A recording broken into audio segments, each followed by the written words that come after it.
Gostaria que você abrisse comigo no Salmo de número 137. É um salmo imprecatório. Salmo de número 137. Nós vamos pregá-lo essa manhã. Uma mensagem nova que eu preparei, dado as circunstâncias do nosso país. Quem me conhece sabe que eu não gosto de entrar nesse contexto de política, dos acontecimentos nacionais, mas por conta das últimas notícias, eu fui obrigado a isso, eu fui impelido a isso. Então preparei essa nova mensagem para nós essa manhã, para te explicar como é que nós vamos viver como brasileiros, cristãos, daqui para frente. Quem achou o Salmo de número 137? Achou, né? Achei, pastor. Tá na tela aí, achei, tá aí, né? Vamos lá então. Salmo de número 137, minha versão Almeida século 21. Assim diz a palavra do Senhor. Saudades de Sião, às margens dos rios da Babilônia, nos assentamos e choramos. E recordamo-nos de Sião. Nos salgueiros que lá havia, penduramos nossas harpas. Pois aqueles que nos levaram cativos nos pediam canções, e os que nos oprimiam pediam que os alegrássemos. Canta-nos um dos cânticos de Sião. Mas como entoaremos o cântico do Senhor em terra estrangeira? Ó Jerusalém, que a minha mão direita se atrofie se eu me esquecer de ti. Que minha língua se prenda ao céu da boca, se não me lembrar de ti. Se eu não preferir Jerusalém, a minha maior alegria. Senhor, lembra-te dos edomitas no dia de Jerusalém, pois eles diziam, arrasai-a, arrasai-a até os alicerces. Filha da Babilônia, que serás destruída, feliz aquele que te retribuir o mal que fizeste a nós, feliz aquele que pegar os teus filhos e esmagá-los contra a pedra.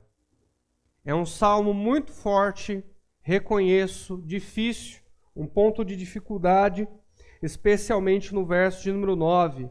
Um cântico de louvor, onde ele canta, olha, melhor pegar os teus filhos pequenos, recém-nascidos, e lançá-los contra a pedra. Uma imagem muitíssimo violenta, eu reconheço, mas ela tem sua importância, nós vamos explicá-la em tempo oportuno. O que é que tem acontecido no nosso país ultimamente? Algo sem precedente, algo nunca visto. Um ministro do Supremo Tribunal Federal tomando decisões arbitrárias, de ofício, procedimento esse que não é reconhecido pela nossa Constituição Federal, mandando que governadores sejam afastados, mandando que pessoas sejam presas, simplesmente por criticarem o atual governo e por criticarem as suas decisões. Na presidência, nós temos um homem que de fato foi condenado em 3 instâncias, mas hoje ocupa o cargo mais alto da nossa nação, a presidência da República. Nós tivemos uma manifestação na semana passada ou retrasada, onde manifestantes de direita eles invadiram o Palácio do Planalto e apedrejaram, quebraram obras de arte. E o nosso coração se entristeceu muito como cristãos. Porque, afinal de contas, como cristãos, nós queremos que os perversos sejam punidos. Nós pedimos e oramos que Deus faça a justiça. E que aqueles que efetivamente, que verdadeiramente cometeram esses atos, que eles sejam presos. Mas que aqueles que estavam simplesmente protestando pacificamente, muitos deles idosos, mulheres, não sejam punidos por conta do ato de alguns. É nesse país que nós estamos vivendo.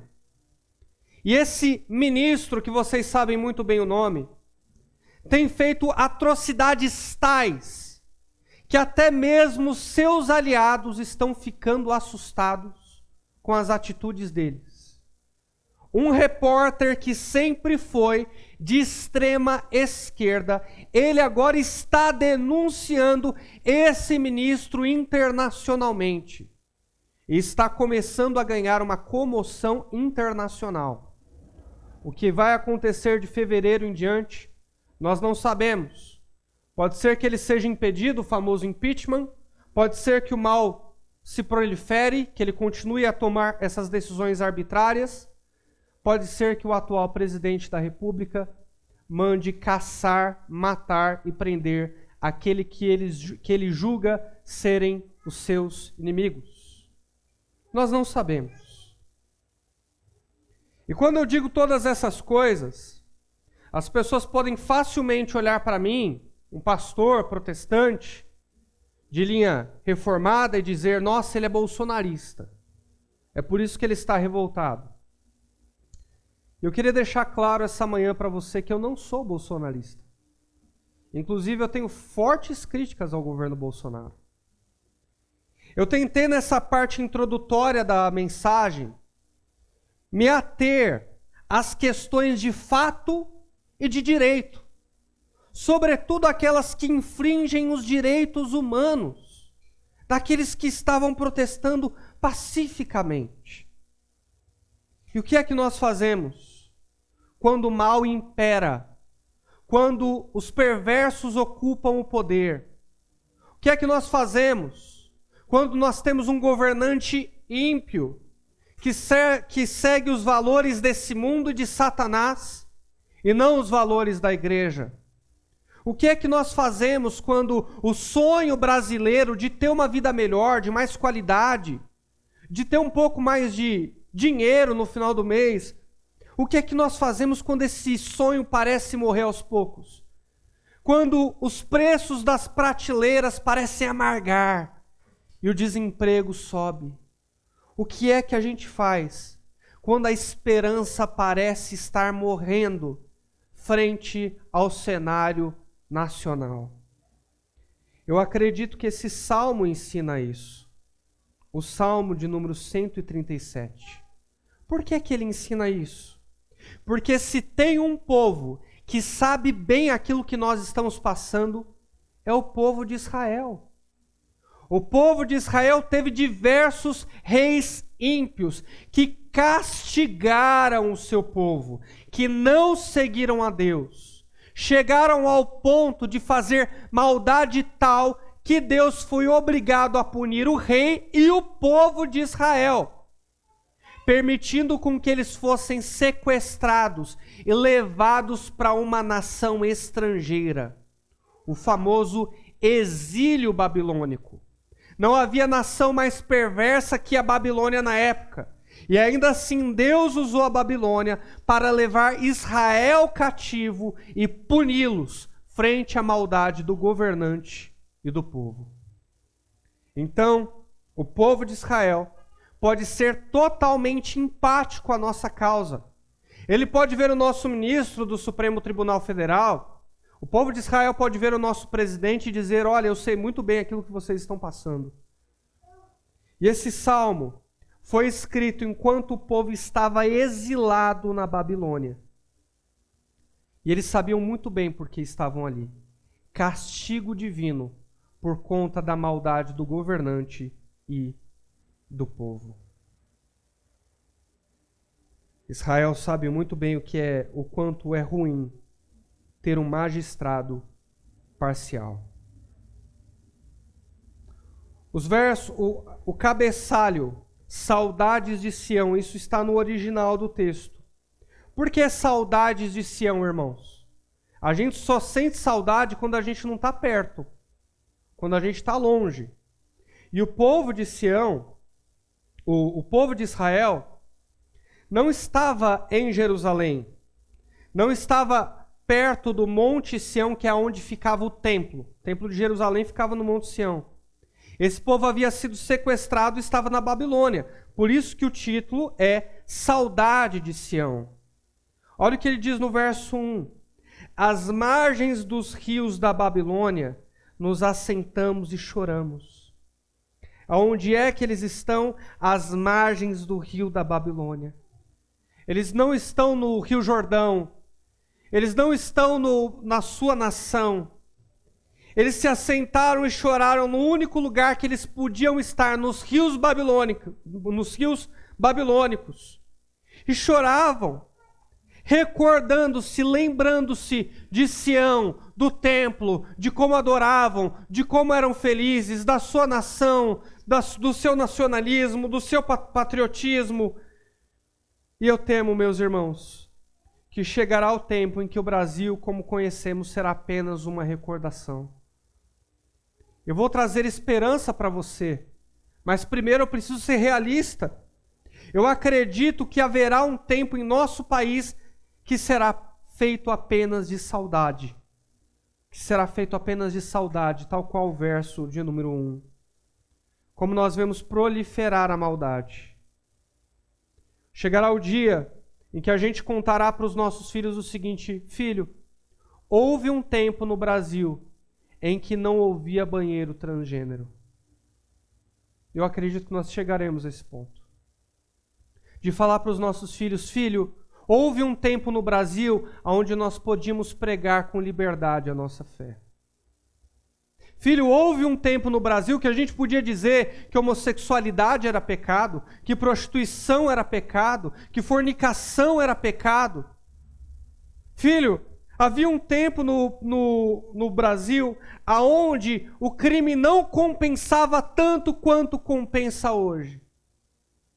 O atual presidente da República é a prova viva de que o crime no Brasil compensa. Total injustiça. Nós nos sentimos assim, como esses salmistas.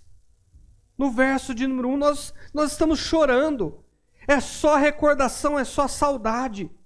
O verso 2, nos salgueiros que lá havia, penduramos nossas harpas. Por que é que eles penduravam os instrumentos? Como se fosse um cabideiro. Usaram os salgueiros como cabideiro e penduraram ali os seus instrumentos. Seu violino, sua guitarra, seu violão, sua harpa, sua flauta, penduraram ali, não quiseram cantar, não quiseram adorar. Por quê? Porque o avanço da maldade nos faz perder a felicidade.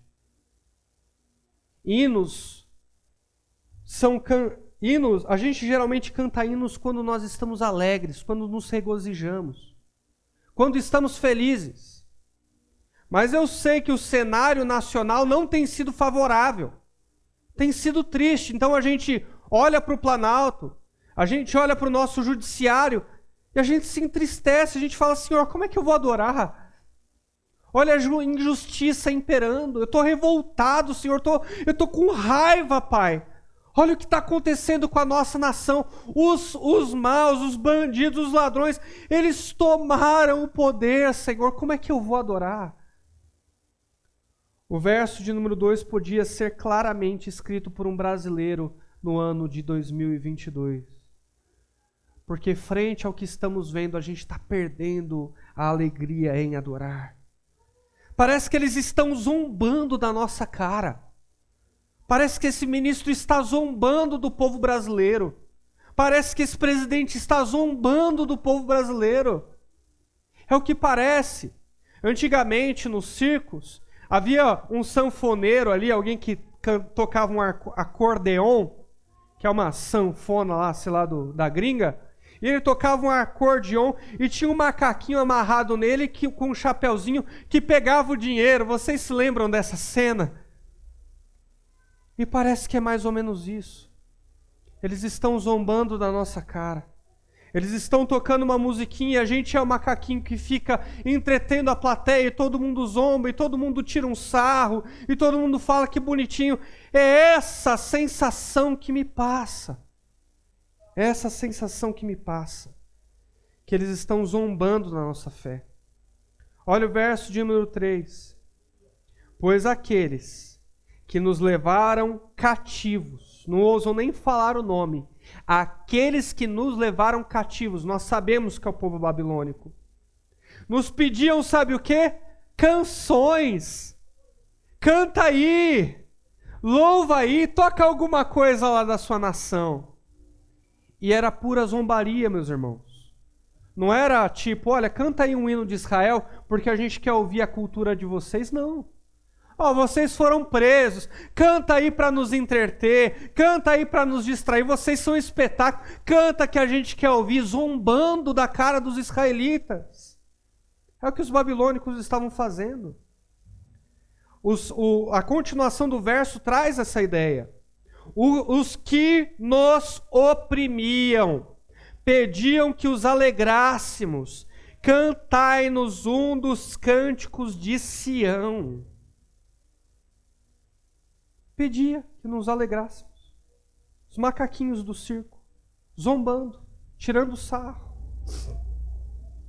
E no fundo, o que esse atual governo está nos mostrando é o seguinte: vocês podem adorar. Canta lá na igreja de vocês, cantem nas igrejas de vocês, mas não ousem dizer que homossexualidade é pecado. Não ousem dizer que adultério é pecado. Não ousem criticar o governo. Não ousem dizer que o ministro do Supremo precisa se arrepender. Não ouse dizer que o atual presidente precisa conhecer a Cristo. Isso não. Vocês podem adorar, podem cantar, é até divertido. A gente gosta de música gospel. Mas não ousem se levantar para falar contra os pecados da nação. Eles querem que a gente cante, porque quando a gente canta, a gente se cala. Nós temos que adorar a Deus, mas também precisamos pregar o Evangelho de Cristo. E a gente só faz isso confrontando o pecado de pecadores e pecadoras que precisam de arrependimento. Isso é a verdadeira opressão. Opressão não é aquilo que o seu chefe faz com você. Se você se sente oprimido no seu local de trabalho, sai, procura outro emprego. Se você conversou com ele, ele não quer mudar o jeito que ele fala com você, procura um outro emprego. Eu sugiro, Deus vai te abençoar. Mas opressão é você esganar a pessoa, não deixar que ela se expresse, não deixar que ela dê a sua opinião, não deixar que o evangelho seja pregado, como é a realidade de diversos países socialistas e muçulmanos hoje em dia, em 2022. Isso é opressão. Opressão não é aquilo que Marx disse que era opressão. Opressão é isso, é você tirar da pessoa o seu poder de opinião, tirar da pessoa o seu poder de expressão, tirar da pessoa a possibilidade de falar da sua fé. É exatamente isso que esse governo está fazendo e a tendência é só piorar. É só piorar. Isso é verdadeira opressão. Não deixar você expressar sua opinião, não deixar você falar da sua fé. É por isso que 1 Timóteo 2, 1 a 4 é o único texto que nós vamos ler fora dessa passagem. O Paulo, apóstolo, ele nos diz como nós devemos orar. E o que é que nós devemos pedir? 1 Timóteo 2, 1 a 4 é bem simples, diz assim: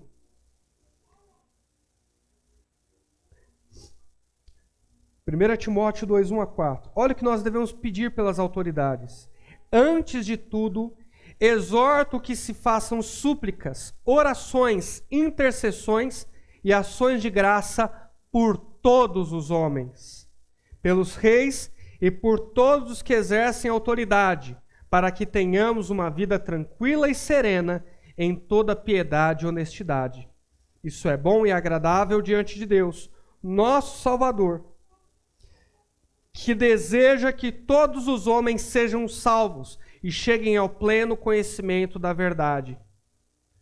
Até aí. O que é que nós entendemos por esses 4 primeiros versos? Nós precisamos orar a Deus para que as autoridades nos deem liberdade para pregar o Evangelho. A perseguição ao Evangelho vai acontecer, mas ela não está no propósito eterno de Deus. ela não está no decreto eterno de Deus. E é por isso que quando nós oramos a Deus, pedindo liberdade para pregar o Evangelho, para falar da nossa fé, para conduzir o pecador ao arrependimento por intermédio da nossa persuasão de palavras, é por isso que isso é bom diante de Deus.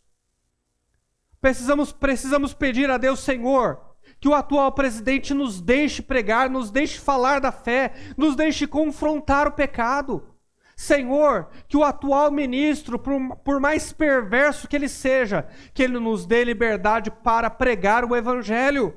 E ainda, devemos orar por eles. É o que diz o verso de número 3 e 4. Devemos orar por eles para que eles sejam salvos. Para que a gente chame o atual presidente de irmão um dia. Para que a gente chame esse ministro de irmão um dia. Porque se ele se converter, ele vai se arrepender de tudo aquilo que ele tem feito. E vai fazer o oposto, vai fazer o contrário, vai permitir com que a igreja continue tendo a liberdade de pregar o Evangelho. É por isso que Paulo nos lembra no verso de número 4. Os arminianos gostam de usar esse verso, né? Mas aqui Paulo está dizendo, olha, Deus quer que todos os homens se salvem, até os políticos. É isso que ele está dizendo.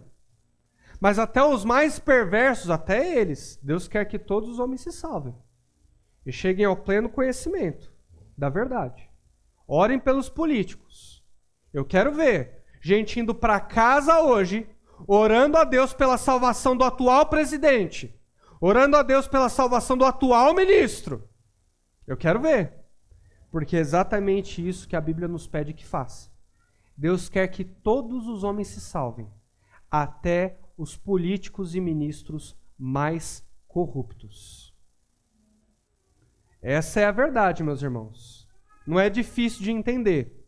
Pode ser difícil de engolir, mas não é difícil de entender. Isso tem que estar no topo da nossa lista de prioridades. Com todo respeito a você, eu quero que você tenha uma vida financeira saudável. Eu quero que você tenha pão sobre a mesa.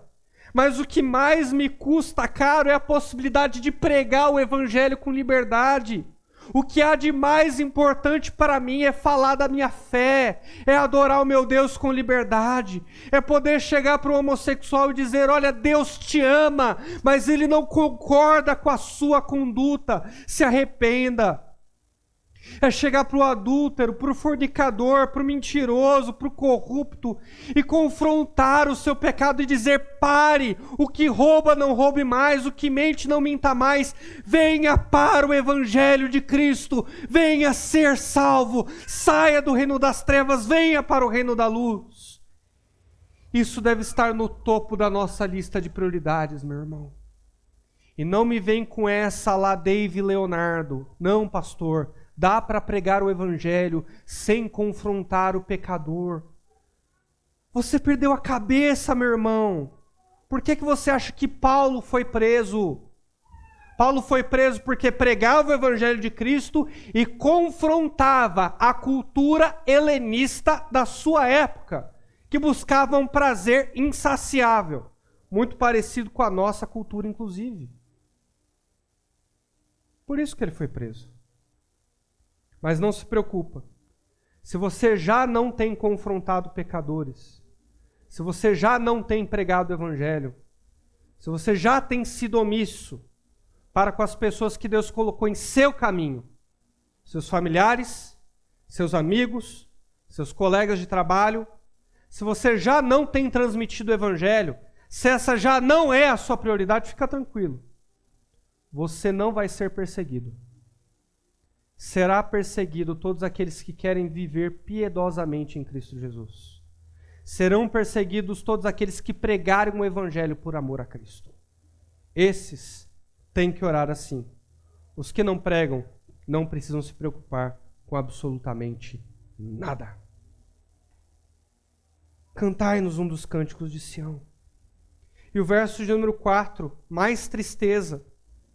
Mas como entoaremos o cântico do Senhor em terra estrangeira? Como te louvaremos com tamanha opressão?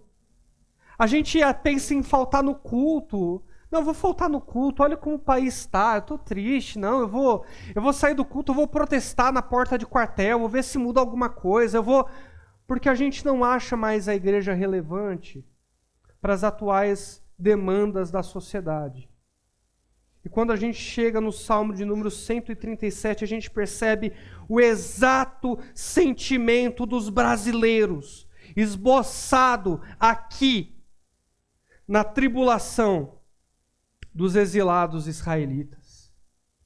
Eles dizem: como que nós entoaremos o cântico do Senhor em terra estrangeira? Deus sabe o que você está passando como brasileiro. Deus, ele se preocupa com a nossa nação. Deus é soberano o suficiente para mudar o jogo. Existem salmos e mais salmos, uma história de Israel inteira para nos provar que o que nós estamos enfrentando hoje no Brasil não é nada novo. Venha para a igreja, venha se municiar, venha se preparar espiritualmente, porque o que vai te segurar aí fora no atual momento brasileiro não é nenhum partido político, não é ideologia alguma, é viver piedosamente o Evangelho de Cristo, é fazer a diferença pregando o Evangelho em tempo e fora de tempo. Venha para a igreja, venha adorar a Deus, não se submeta às ideologias desse mundo. O verso de número 5 e 6 começa a parte prática da nossa mensagem. O que é que diz aqui? Ó Jerusalém, que a minha mão direita se atrofie se eu me esquecer de ti. Que a minha língua se prenda no céu da boca. Olha que linguagem forte, meus irmãos. Que a minha língua se prenda ao céu da boca, se eu não me lembrar de ti. E se eu não preferir Jerusalém, a minha maior alegria. Nós corremos o risco, como igreja, de olhar para o cenário atual do nosso país e nos esquecermos que o nosso pior inimigo ainda é nós mesmos. O seu pior inimigo não é o atual ministro. O seu pior inimigo não é o presidente do Brasil. O seu pior inimigo não é nenhuma autoridade judiciária, governamental ou parlamentar. O seu pior inimigo é você mesmo. Isso nunca vai mudar. Não vão haver épocas na sua vida, não, acho que agora o meu pior inimigo é ele. Não, nunca vai acontecer isso. Sempre você será o seu pior inimigo. Os israelitas estavam lutando nos versos de número 5 e 6 contra si mesmos, para eles não perderem a esperança, para eles não perderem a fé em Deus, para eles não perderem a confiança, para eles se recordarem perpetuamente da promessa. Os versos de número 5 e 6 não são contra a Babilônia. E olha que a Babilônia é um sistema corrupto. Em Apocalipse, nós vemos que Roma é chamada de Babilônia. Os versos de número 5 e 6 são contra eles mesmos. Porque se você perder a sua esperança, meu irmão, você vai fazer exatamente aquilo que eles querem. Se você perder a sua confiança em Deus, você já perdeu essa guerra, porque é exatamente isso que eles querem. A minha mensagem de esperança para você essa manhã é para que você não perca a sua esperança e a sua confiança na soberania de Deus.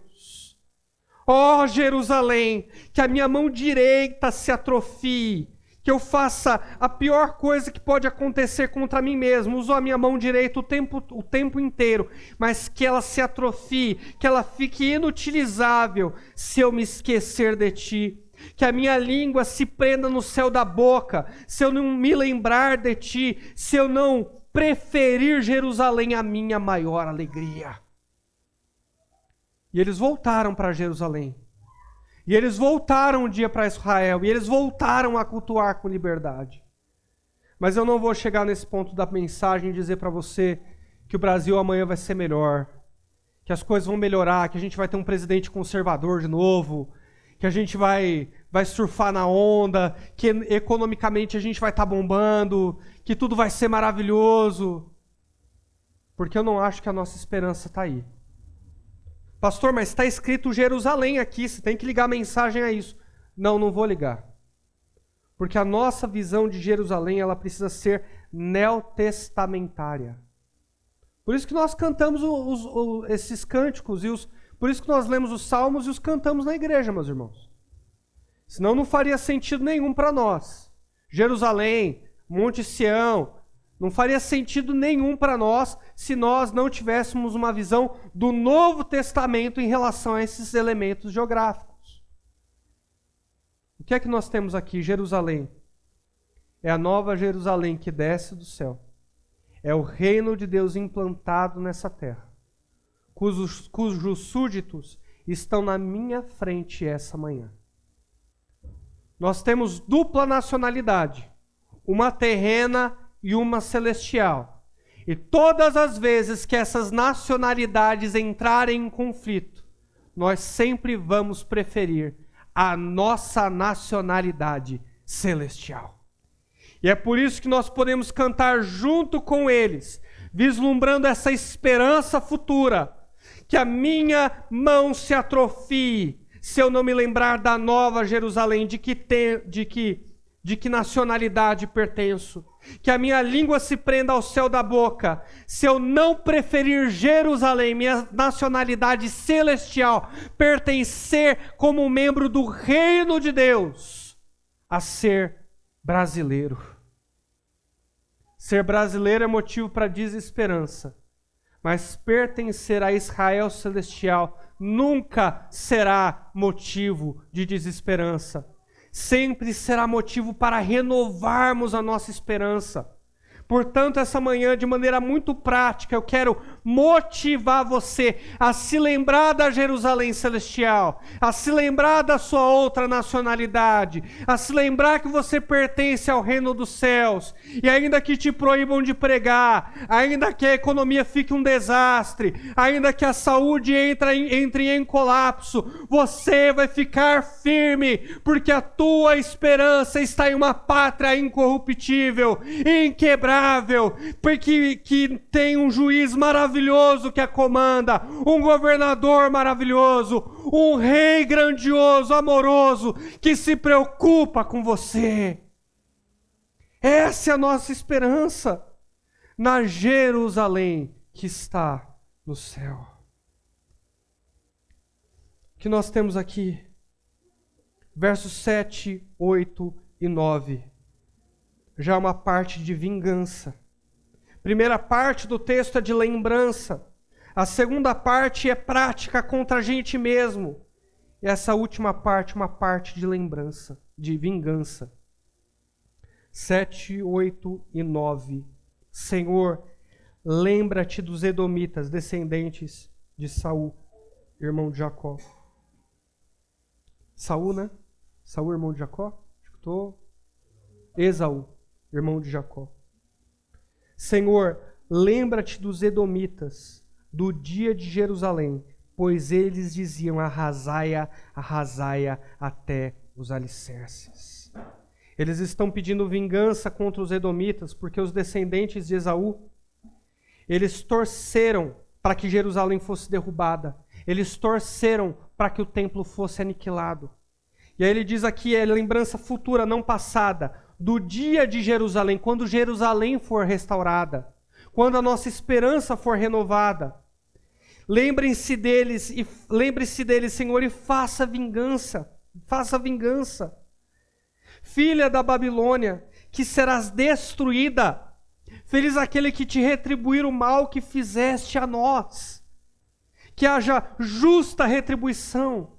Nós temos um ministro perverso e injusto, mas nós temos um juiz justo, o supremo juiz, não há instância depois dele. E dele nenhum juízo ou autoridade escapará. O que diz aqui é: feliz aquele que te retribuir o mal que fizeste a nós.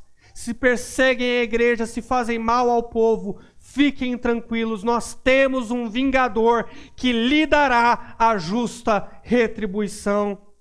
Feliz aquele que pegar os teus filhos e esmagá-los contra a pedra. Eu amo o verso de número 9. Eu amo com todas as minhas forças, porque isso mostra a liberdade que nós temos em oração. Às vezes a gente está com raiva daqueles que nos fizeram mal. Às vezes estamos com raiva dos governantes, do poder judiciário. E a gente ora só pedindo para que Deus abençoe, para que Deus os converta. Mas o Salmo de número 137 também nos motiva a orar por justiça e a podermos ser sinceros em nossa oração. A poder dizer com simplicidade: Senhor, eu quero que o Senhor os salve. Mas se eles não se converterem, faça justiça. Não os deixe impune, porque não é correto a forma com que tem tratado o povo brasileiro. Não é correto aquilo que tem feito contra a sua igreja. E eu me sinto mal, eu me sinto triste, eu me sinto injustiçado, eu me sinto zombado. Portanto, Senhor, faça justiça. Não deixe, não refreie a tua mão, não use de misericórdia, faça justiça, ó Senhor. Você pode orar assim, e está tudo bem orar assim. O povo de Israel chegou ao cúmulo de orar: olha, pega os filhos deles e bata com a cabeça na pedra. E a gente tem que entender isso neotestamentariamente, dizendo: Senhor, faça justiça. Faça justiça. Fizeram o mesmo conosco. Deles a justa retribuição. Aí você pode parar e pensar assim: pastor, mas é injusto Deus pegar o filho de alguém e bater contra uma pedra. Isso é muito injusto, pastor. Você acha que é injusto Deus pegar o filho de alguém e bater contra uma pedra, esmagá-lo contra uma pedra. Mas você não acha injusto Deus pegar o seu próprio filho e esmagá-lo contra uma cruz. O nosso Deus, o nosso Deus é um Deus tão bom, tão maravilhoso, tão bondoso para conosco, que Ele não pegou o filho de alguém, Ele pegou o seu próprio filho. E Ele esmagou contra uma cruz, para que nós pudéssemos ter a vida eterna e um relacionamento de filhos adotivos para com Ele, o nosso Pai Celestial. Esse é o tamanho do amor de Deus por nós. Eu sei que nós enfrentaremos tempos difíceis. Eu sei que com essa mensagem que eu estou pregando aqui essa manhã, eu vou enfrentar tempos difíceis. Eu sei disso. Não estou nem um pouco enganado, nem iludido. Mas eu também sei que poderoso é aquele que me guarda, e que te guarda, e que está guardando no seu amor. O amor que chegou ao cúmulo de fazer com que Ele pegasse seu próprio filho e lançasse ou esmagasse contra uma cruz. O Monte Sião não tinha nada de especial. Pelo contrário, é um dos menores montes de Jerusalém. E ainda assim, Deus escolheu esse monte pequeno para fazer o seu templo, o templo de Jerusalém. Deus escolheu pessoas humildes como nós, pessoas simples como nós, pessoas que não são eminentes, que não têm autoridade governamental alguma. Deus pegou as coisas loucas desse mundo para confundir as sábias. Deus, Ele escolheu você para revelar o seu Filho e fazer de você o seu templo.